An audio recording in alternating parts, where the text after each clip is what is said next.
On a new film called Videodrome. John, why do you think horror films are so popular? I can't really answer that with a generalization that will hold true, but what is true is the genre of monster films and horror films has been consistent throughout the history of the business. If you look at the decades of the 20s, 30s, 40s, 50s, 60s, 70s, there's always cycles of westerns and war movies and comedies, but there have been horror films straight through. The only difference is in budgets, whether they're A pictures or B pictures. Why are they so popular? I guess because they're really entertaining, I hope. I've never been a fan of horror games. I don't get the enjoyment of playing horror games. Where is the joy of getting heart attacks every 30 seconds? With my way.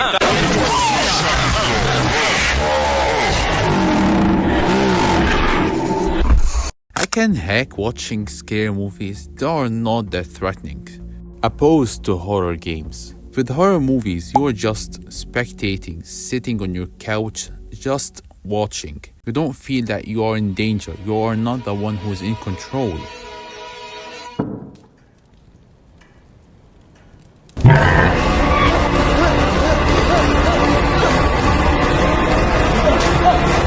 But in horror games, it's a whole different case. Rise and shine, sleepyhead. It's time for supper. Who are all you people? Where's Mia? Eat it. It's good. Dumb son bitch wasn't no good if it hit him. Yes.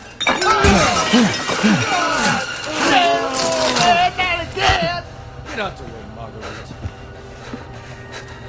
Hit boy's got to eat. But in horror games, you are actively involved. You are the one who is controlling the characters, making decisions that will influence what's going to happen.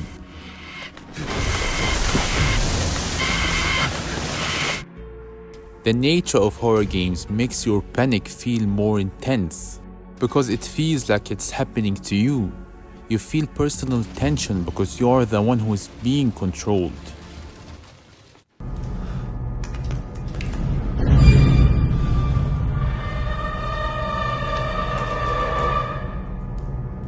And for that reason, I stay far away from horror games. It just freaks me out. I don't like it. But due to the $70 price tag, if not more, and the embedded microtransaction in every single game, and the game award goes to, oh man, I have to pay a microtransaction to unlock. That's so... the options of choosing games for the average gamer is limited. And it's hard to buy a game that will guarantee your money anymore. My last game that I've bought with my own money was Elden Ring. So for the last couple of years, I've been depending on my PS Plus subscription so that I can try new games for free. And one of those games that were available in the PS Plus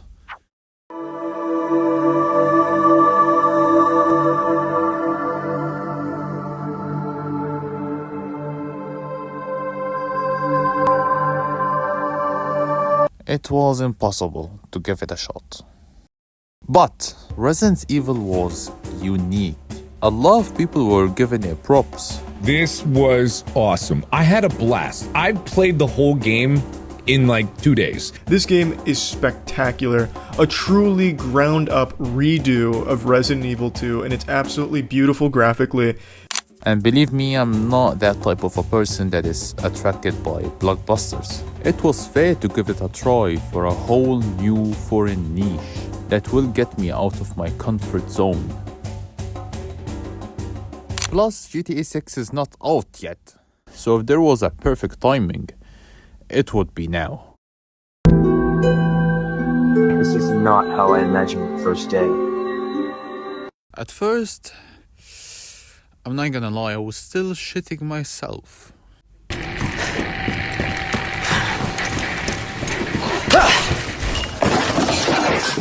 But then I started to feel something different when I started to play more of Resident Evil. I felt that the game is somewhat gamey, if that makes sense. The game didn't just depend on the element of fear, but also depended on the gameplay.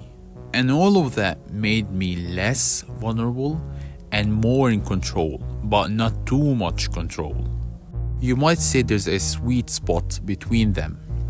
Because Resident Evil is not like any type of horror genre, it's more of a survival horror, you might say.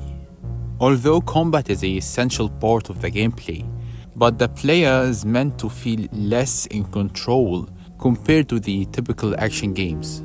For example, of those typical action games are the Doom series, The Last of Us, and Days Gone. But in Resident Evil games, the player is challenged through vision, speed, health, and weapons.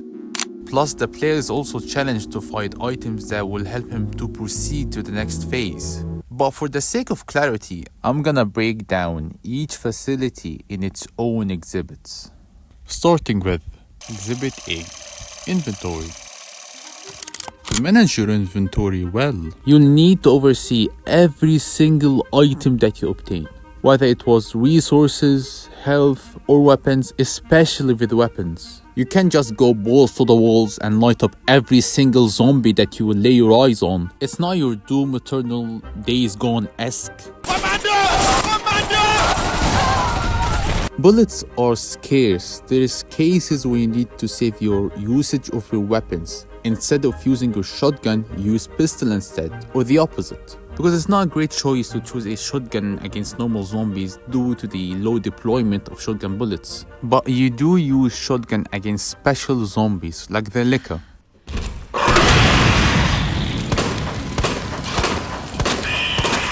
I still can't believe that's his real name, Licker.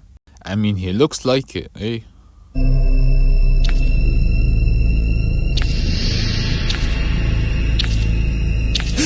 But yeah, Lickers do not get affected by pistols or any weapon that is under a shotgun. Grenades do affect them somewhat, but it wouldn't cut it. So when you finish your shotgun bullets, you are mostly fucked. The same with pistols, you can't just use your pistol and shoot every zombie that you will see, to the point where shooting a zombie is the last resort that you will go to. It might sound weird that you don't shoot zombies, but the trick here is not to shoot zombies. The trick is to dribble them.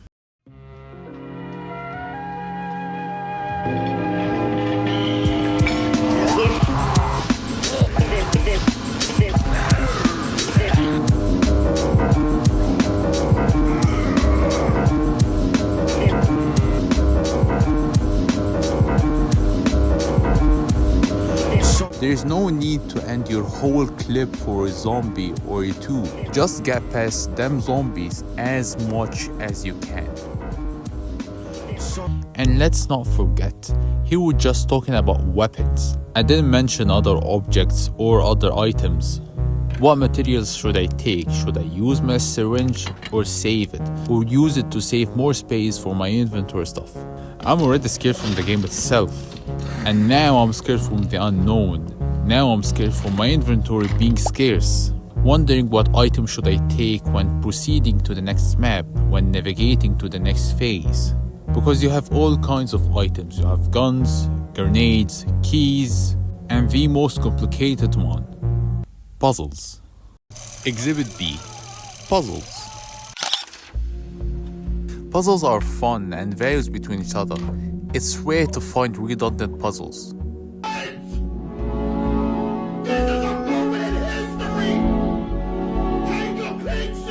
But it might be a headache sometimes. A puzzle might be a simple task, but the pressure around you makes you shake. The pressure of solving those puzzles while being hunted is something else. Not to mention that the puzzle's object are also related to the inventory stuff. Because when you find a puzzle's object that you are oblivious about its usage, so you wonder when to take it, when to use it. Because if you take the object, that will subtract from your inventory stuff. So you can go with the safest route, which is not taking the item. But if you ended up in a certain place where you did need that puzzle item, you'll go way back just to get that puzzle item. But believe me when I tell you, the process of navigating through the map, it's not that easy. Exhibit C, hallways. Okay, so look at this hallway. Just look at it, okay? And literally, and I'm not kidding here, I'm serious. I literally feel a pain in my chest just by looking at this hallway. I wholeheartedly know I'm getting jumped. I'm in disbelief. How the fuck I'm going to survive this? And the funny thing is, sometimes those type of places don't have a single threat or zombie. But this process is intentionally making you paranoid, as if you know there's something's going to happen, but nothing will. Even though you've been this place 1,000 of times, but you're still terrified, still paranoid, still don't want to go there. Exhibit D. Mr. X. What's interesting about Mr. X, facial-wise or the way that he looks, he doesn't look the scariest, at least compared to the other zombies or to the other creatures. But what makes him scary, what makes him terrifying, that Mr. X is anonymous.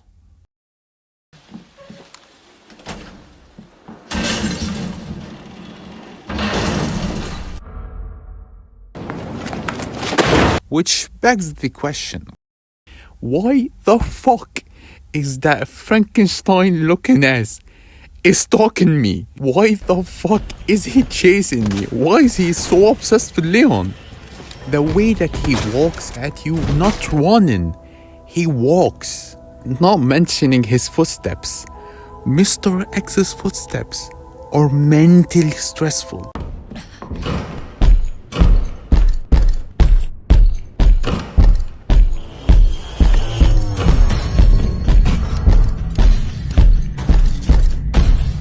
Imagine yourself far away from Mr. X, way far away from him, but once you hear his footsteps, you easily lose composure.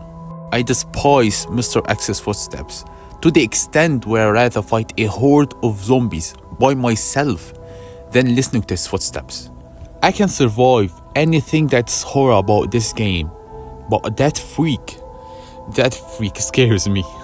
Exhibit E. Story. The story of Resident Evil 2 doesn't need the most, biggest, or the best writing masterpiece. It doesn't need a perfect goal. But rather than that, the story depended on its lore. It depended on its anticipation. Wondering what's coming next, what level of deep shit we're getting ourselves into. It was the anticipation that carried the story the whole way through, which is more than enough. But there's different perspectives when playing Resident Evil 2, the remake. For example, there's two cases who played Resident Evil 2, the remake. One, there is players who have played the original Resident Evil 2. They feel nostalgic when playing the remake. They recognize the story, places, and even recognize the Easter eggs. The level of deepness of those Easter eggs in Resident Evil 2 remake it's a whole different thing. I've never seen something like this before. It's so deep. It's so niche, if you can get what I'm saying. And for the second case are players who have never played a Resident Evil game before. Players who are totally oblivious about the Resident Evil stories. But they get a clear view while they play through the game. From Claire Redfield perspective, the goal is simple.